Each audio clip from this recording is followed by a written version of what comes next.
Hi there, my name is Niki Leach, and I'm one of the hosts of the morning show, Waking Up with Everyday Connection. What you are about to hear is an excerpt from a series of features we are offering through the show called Fibro Fridays. Today's piece is all about choosing to get happy, and how using joy can take you from the devastating and debilitating effects of fibromyalgia back to complete health and well-being. They say it can't be cured. I say it can, and I'm going to share with you through this series of videos how I managed to go from praying for death daily to loving living. Welcome back, everybody. Return to innocence. No, return to the show. Well, maybe some of both. We hope so. Certainly in this segment, we're going to talk about a little bit of that, getting back to there. Happy. Getting happy. Are we going to talk about a movie marathon? Maybe. I'm trying to guess. I'm making a guess that movie marathons might go. We are going to talk about a movie marathon. So just for those of you listening this week for the first time, like I said shortly before the break, we are going to put a series of videos up so you'll be able to start from the very beginning. Why am I talking about fibromyalgia? It's because I was diagnosed with it. And why am I talking about healing it? Because I'm absolutely convinced that you can, because as far as I'm concerned, I have. What is that all about? Well, it's not an overnight process. It certainly takes a lot of getting to know yourself, getting to know your body.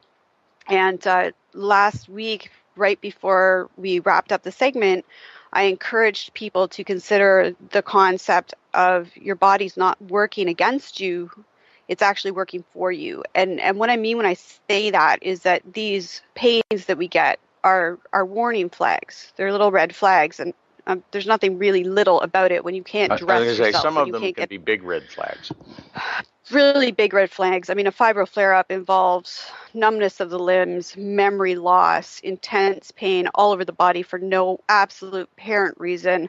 Your family doesn't understand it. Your friends don't understand it. Certainly your employers can't possibly fathom it. Doctors are still stumbling around trying to figure out what's going on. But I have found a way. They've only recently decided it was real. Right. Well, yeah, right. So now they can't figure out how to fix it. But my first clue as to how to really tackle this, and I always believed that I could, but my first clue came from one of our guests who managed to convince me that my fibromyalgia was actually just a warning sign that there was something out of balance within my system. And he equated it to a buildup of toxins in my body from environmental exposure, the foods that I was eating. And so it became a process for me on how do I cleanse those toxins out of my system. But before I could even get to that step, I had to first learn to appreciate the fact that my body was actually working, because I had been operating under the assumption that my body didn't work. And so I was very angry with my body for having failed me. And so I had blocked effectively my communication with my body, and I wasn't listening to it because I was too pissed off. And that's just the way it is. But once I learned to appreciate what my body was actually trying to do, and appreciate the fact that my body was so sensitive that it was, screaming at me that these toxins are detrimental to your health and well-being, then I was like, oh, okay, so my body actually is working really, really well. So that was the first step for me, was learning to appreciate what my body was doing for me. And I know that that's a hard one to do. How do you do that when you're in intense pain? And so when I first started really trying to get past one of the worst fibro flare-ups I'd ever had, I bumped into a series of videos from Abraham Hicks. And during one of those videos, Get Happy video, I don't know who made it, but it's a Get Happy rant. And I realized that if I could marry that with what my old Asian doctor had told me about do whatever it takes, once you've decided you can get well or that you want to get well, then you can get well. I took those two concepts and I blended them together. And I realized that the most important thing for me to do was to first deal with my pain. So how do you do that? Now you would think that here I'm going to be talking about holistic healing methods and I'm going to encourage you to get off the drugs. That's not the case. I encourage you to work with your doctors. I do not want anybody listening to suddenly get off their couch and decide that my doctor's doing the wrong thing for me and I need to go see a holistic practitioner. That's not what I'm saying. One of the first steps that I took when I started working with holistic medicine was that I actually went to my regular medical practitioner and I told him what I was doing. And he began to document all the extra stuff I was doing along with the medications that he was giving me. And this came from the understanding that the first thing I needed to do was get out of the pain cycle. So at first, you do need those pain medications.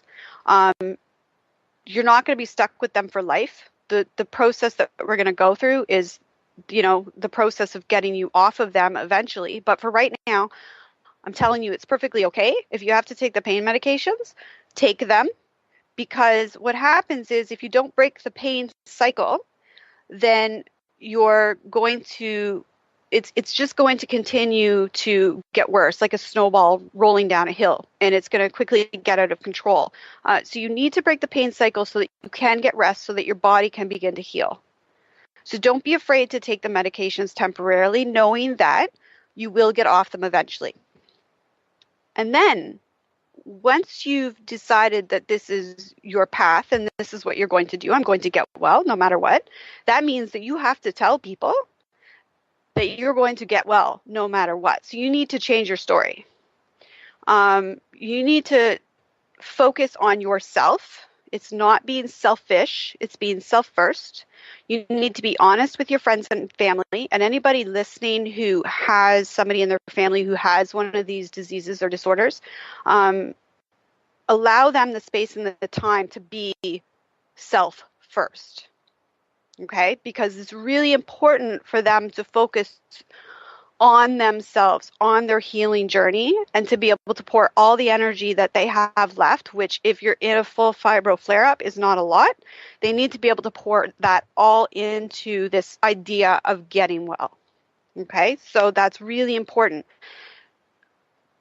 Don't be afraid to accept help. Don't be afraid to expect help. Just because they can't see the illness doesn't mean it doesn't exist. And don't be afraid to speak your truth with regards to how you're feeling.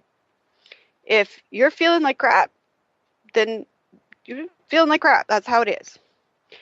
So how do we get to not feeling like crap? And this is the most important next step. And that's where that return to innocence comes in. And something that I stumbled onto after listening to the Get Happy video from Abraham Hicks. Which you can find on our EC page on Facebook. Awesome. Good job, Rick. So I discovered that the best way for me to not to be in intense pain, and I'm not going to say that it took the pain away entirely because it didn't. Just like the drugs will never take the pain away entirely. That's going to take time. You're going to, we're going to go through this process and your body is going to get super strong. And all of a sudden you're going to go, I can't believe I ever had to live that way. But in the meantime, you are in pain. So how do you get away from that? So this is where, again, you need to take some time out to look in the mirror, to look at your life and to look at those things in your life that make you happy. And then you're going to focus everything you've got on those things. I actually spent 2 weeks on a pull-out couch once. That was my bed. That was my world, actually. This pull-out couch was pulled out for 2 weeks in my apartment with my roommate walking around me, my daughter functioning around me. And I stayed in that bed for 2 weeks watching Disney movies. Because that's what it took for me to get happy. I shut everything else out. Movie marathon. And if somebody, a movie marathon, a Disney movie marathon, because the messages in the movies made me happy. The music in the movies made me happy. And pretty soon people tapped into that this was part of my healing journey. And I actually had a friend, an ex-boyfriend of mine, bring me a giant box of movies and say, here you go. Go to town. So your friends and family will help. And that's just an example, but that's what we're talking about when we talk about the return to innocence. Find the things in your life that make you feel happy, that bring you joy. Your favorite music, just play that over and over and over again. Your favorite movies, play them over and over and over again. Your favorite books, people who bring you light and laughter, have them come over and visit. The more that you can find ways to make yourself laugh and detach yourself from this feeling of powerlessness, this feeling of pain, this feeling of exhaustion, you have to shift your focus. And that's what we're talking about, shifting your focus from the pain onto something else, something that brings you joy, something that makes you happy. Because you're going to find that in doing that, you're going to actually break the pain cycle. And it's as effective as the medications. So when you combine it with the medications, you won't believe the results. It's absolutely astounding. Because you can use you can use the medications to help ease the pain, so you can laugh at the movies and see the positive stories. And it's a team deal. It's not this or that, it's this and that. It has to be this and that, because you're going to find that some of the things that worked for me aren't going to work for you. Everybody's body is different. So that's very important to recognize as well. These disorders, these diseases, it's not a one size fits all kind of cure that we're talking about. We're talking about a holistic approach to health and well-being. And when you are at the bottom of life and you're scraping at the ground with your fingers because you're in absolute agony. I was in my mid-30s and I couldn't dress myself. I couldn't put on a shirt. I was picking my clothes not on how they looked, but on how easy it would be to get into them. So there was no, getting up in the morning, looking in the mirror, how you looking, doing the hair, the makeup, the whole bit. There was none of that. It was get up in the morning, and if I can manage to get into the shower and I can manage to get dressed, I have to make sure that whatever I get dressed in is going to be easy to get off again, because I know by the end of the day, I'm going to be in more pain than I am now, and that means that I have to make it easier for myself. I mean, my whole world was centered around trying to function around this pain.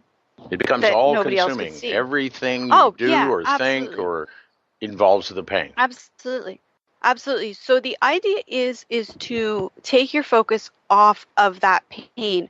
And the reason it took me 2 weeks is because it's not necessarily the easiest thing to do. When you're in that bad a shape, when you're gone that far down the rabbit hole, so to speak, it can be very difficult to manage to shift your attention onto the positive. And so that's why I say it's really important to involve your family and friends in this process, to involve your doctor in this process, to let everybody know that this is your goal, this is going to be your journey for the next little while, and you are going to take time out to focus on this, and you would like their support. In fact, you expect their support. And quite frankly, if you're not going to get their support, then there's others out there that I'll get will me a doctor that will. Exactly. So, this has to be all about you. And again, this is not being selfish. The thing about this is that if you do this for a little while, you will eventually get back the kind of quality of life that is going to allow you to function again, to be part of society, to be a contributing member of your house, your household, your family, your job. This is, the beginning of a journey back into life. This is not you saying, I'm going to be over here hiding and I'm never going to be part of the world again. This is you saying, I'm taking some time out so that I can get my strength back so that I can be part of the world. So it's totally different dynamic. It's getting yourself healthy so that you can give yourself back to the world. Okay, so it's not selfish, it's self first. You cannot take care of anybody else unless you first take care of yourself. So place the oxygen mask on yourself first before helping others. We've all seen it. Anybody who's flown on a plane, that's what they tell you. So get happy. That is this week's big advice. And so as you go into the next week and you're taking this journey and you're taking the time to take this journey, this next week needs to be all about you being happy. And I don't care what it takes. I really don't. Do whatever it takes. And even if it seems absolutely ridiculous, like who in their 30s watches Disney movies for hours, for 2 weeks straight? Like literally, I would put one in, and I was using a VHS player at the time. So how crazy is that? I'd put one in the VHS player and play it. And if I didn't have the strength to get up and change it, I would play it again until somebody would get home and could put a new movie in the player, or until I was rested enough and in a state of being where I could actually get out of bed and change the movie. And as crazy as it sounds, not one person who knew what I was doing thought I was nuts. In fact, like I said, an ex-boyfriend of mine, now a friend, brought a huge box of movies and said, yeah, I'll help. Here, this is what I got. They actually understood once I took the time to explain to my friends and family why I was doing this, without assuming that they would judge. They supported the journey in whatever way they were able to do that. So don't accept the idea that people won't understand. If you can just be honest with yourself and be honest with them and speak your truth, people will hear you and they will support you. Because again, it's not your goal to hide away from life. It's your goal to take a time out so that you can get back to life. And there's absolutely nothing selfish about it. Absolutely so get happy. Not.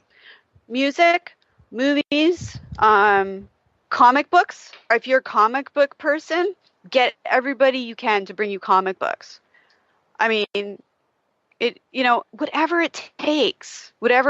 George Carlin videos. I watched George Carlin videos over and over and over again. George Carlin on YouTube kills me, makes me laugh so much. Again, the Abraham Hicks video. There's another one. It's a Get Happy rant. Anything and everything that you can do to raise your mood. Because laughter causes chemical changes in your body and in your brain. Oh my goodness, there's a scientific explanation? What? What? Really? It does.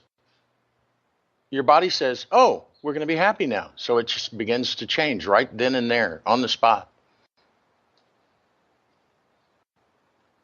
Poof. Ooh, laughter as a painkiller.